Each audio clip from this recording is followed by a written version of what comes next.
आजिर भिडियोटी आपण मन के देखाबाके जाऊे रामानंद आईगा उपेश आईगा दुहिंकर श्रीमुखु आपण मैंने सुनबे भक्ति प्रवचन।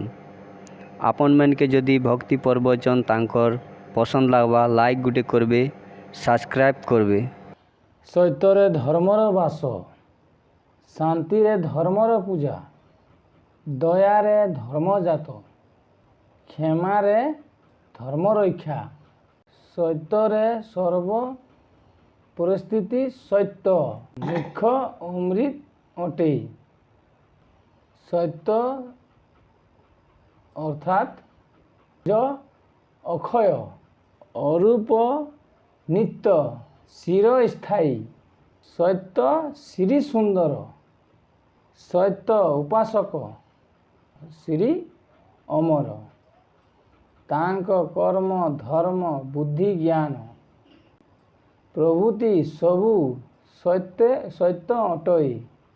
प्रभु माया खेले निमित्ते दुख सुख पाप पुण्य सत्य असत्य प्रभृति रंचना करिचंती, किंतु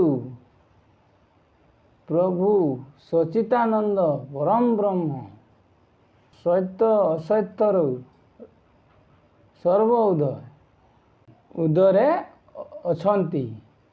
निर्गुण ब्रह्म सत्यर पिता, शक्ति ईश्वर दया, गुरु क्षमार माता, सत्यर सत्य महासत्य अटई। सत्य ही धर्म, सत्य ही अर्थ। सत्यवादी सांगे मिथ्यावादी मध्य अछंती। धन लोभे मिथ्या कहिबा व्यक्ति सत्य व्रत करि पारे नहीं।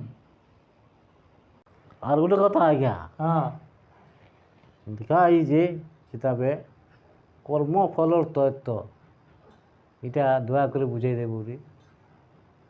कर्म फल तत्व ठीक अच्छे आज्ञा कहूँ सुनो। स्वदेहरे मुख्य प्राप्त होइथिबा व्यक्ति आंतरिकरे ब्रह्म दर्शन करी सकल कामना त्याग करिबाकू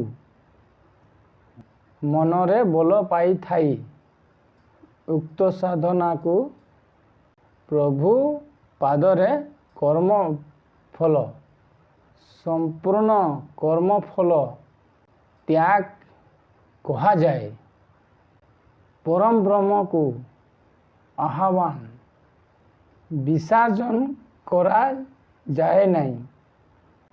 परम ब्रह्म सत्यर सत्य महासत्य सर्वव्यापी सर्वस्थान विद्यमान चंती। गुरु नामे शरण भजन करिव, गुरु को मान विधि करिव। गुरु विमुखरे सबु विफल हब। गु शब्दर अर्थ सर्वगुणरु वर्जित। रु शब्दर अर्थ जानल सर्वरूपरु वर्जित।